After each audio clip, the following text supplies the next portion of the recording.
Okay, it's actually raining over here within the forest areas, but funny enough, it's not raining around the city, so I guess I'll have to go back there and do some flight later on anyways. And what did I read today? Seems like there was a lot to do with things like protests and stuff. How about this one in relations to drones? This one says, protesters take aim at Anduril drones and weapons plant near Columbus. Over 24 demonstrators gathered outside the gates of Ohio Air National Guard Base at Rickenbacker International Airport Sunday afternoon to protest Anduril's future factory in central Ohio. The protest, organized by several Ohio activist groups, is one of the first public displays of opposition to Anduril's planned $900 million Arsenal One drone factory, which the company has said would employ over 4,000 people. I don't think people protesting this or are against it would think that is a valid reason anyways. Pass it through.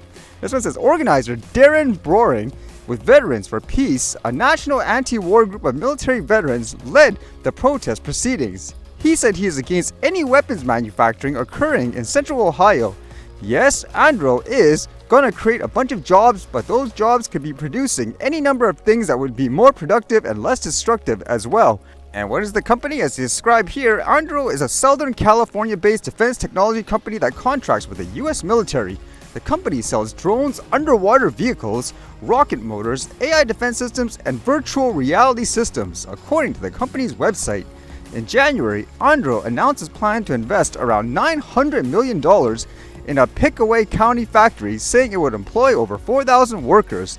This facility, dubbed Arsenal One, would produce the company's Fury unmanned aircraft system before adding production of its Barracuda and Roadrunner drones later. It makes you think too, in these cases, granted nobody wants war and all that, but what happens if one place actually falls behind, let's just say technically and all that, and then some other side where they have, for example, aspirations to take over and you're not prepared, what would happen there? I think that would be a factor as well overall, correct? And how about this one, which sounds kind of high-tech? This one says, Pentagon to fly QuarterHorse future hypersonic drone. Later this year, an American aerospace startup backed by a multi-year Pentagon contract will conduct a crucial test of what it hopes will turn into a hypersonic drone. Hermeus is an Atlanta-based company created to, in its word, radically accelerate air travel by delivering hypersonic aircraft. At the same time, it's developing reusable hypersonic aircraft under a contract from the Pentagon's Defense Innovation Unit. Hermeus will take its commercial prototype, dubbed the QuarterHorse, and conduct a supersonic flight test with speeds up to Mach 2.5, according to Next Big Future. It's part of a DIU program to use commercial flight capabilities to expand the Pentagon's high-speed flight test capacity. I heard in some places in the world there are things, for example, like trains that move really fast here, and it makes me wonder, in this case, let's assume people could travel this way in the future. Would it actually be comfortable to travel that fast, for example? I would imagine you'd have to train people to actually do it, kind of like how they train astronauts to fly into space to a certain extent, wouldn't you? And with our thought of war and all that, there was so much news today just about that war between Ukraine and Russia. It's been so long, can you believe it? 3 years. And apparently this got a lot of people to talk online anyways, where apparently Ukraine is saying the money that the US gave them isn't a loan, it was a grant, so it was almost like they have no intention to pay it back. And I was thinking, wow, that's not good, is it? In terms of trying to, I guess, ease up tension worldwide and so forth. Like it says here, US aid to Ukraine provided as grants, not loans. The US aid to Ukraine was provided as grants, not loans, said Ukrainian President Volodymyr Zelensky on Sunday, rejecting claims that $500 billion in assistance should be treated as debt. Washington gave Kyiv $100 billion in aid during 3 years of war, Zelensky told reporters at a news conference, adding that they need to sign an agreement that will be a, quote, win-win for both the US and Ukraine, and pleasant for both parties. Zelensky expressed his readiness to leave his post if it is absolutely necessary, adding he can exchange it for NATO membership if such conditions exist. To my understanding, that was a definite no-no, as that would escalate everything anyways in terms of them joining NATO. It says he further said that he was not offended by US President Trump calling him a, quote, dictator, adding that only a dictator takes offense at a dictator. The Ukrainian president said the Trump administration is not forever, but we need peace for many years. Either way, that's not a good sign that things will end soon, huh?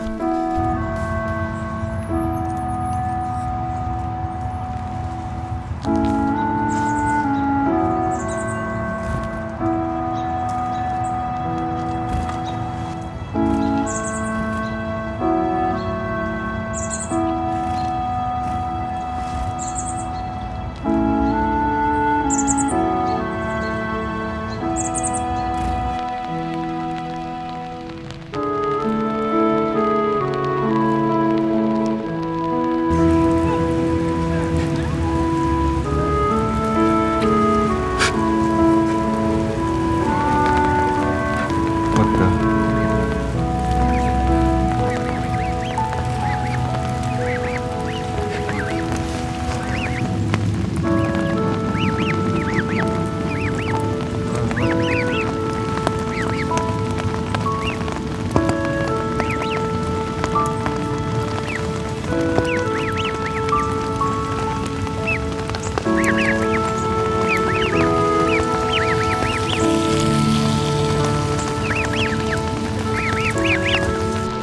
That was such a good contrasting example, I thought there. That guy basically pushing his umbrella to the goose because he was afraid, for example, like attacking it. You have to try to learn about your environment. Not everyone's the same, and people fear things that they don't really understand, huh? They were kind of shocked afterwards because they were attacking it, but they came up to me and I was just like, okay, whatever.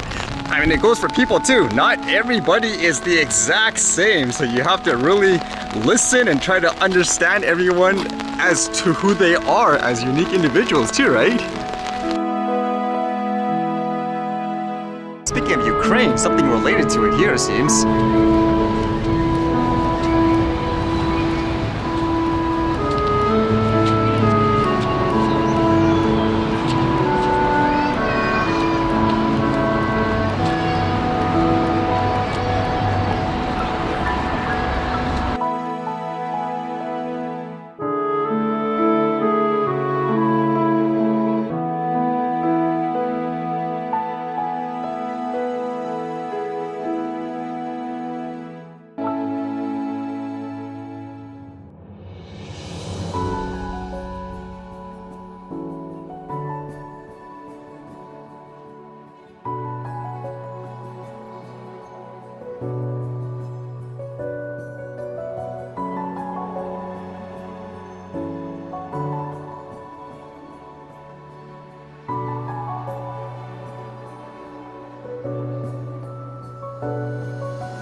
Alright, see you guys later.